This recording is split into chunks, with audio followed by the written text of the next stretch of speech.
Hello guys, আসসালামু আলাইকুম।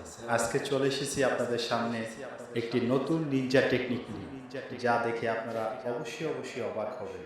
দেখুন গাইস, আজকে আমরা গাজর দিয়ে কিভাবে বিভিন্ন ধরনের ফুল এবং বিভিন্ন ধরনের খাবারের ডেকোরেশন করি, আজকে আপনাদের সামনে আমরা সেটা তুলে ধরব। গাইস, এই ভিডিওতে রয়েছে একটি গাজর এবং দুটি টুথপিক।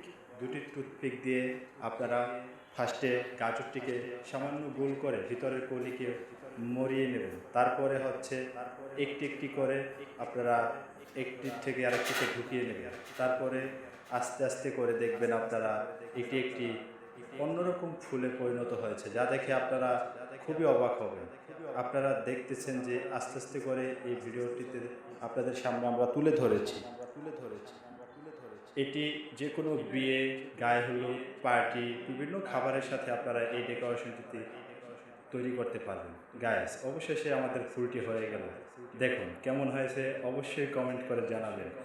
সাথে ভিডিওটি লাইক, শেয়ার, কমেন্ট করে আপনারা আমাদের পাশে থাকবেন। ধন্যবাদ।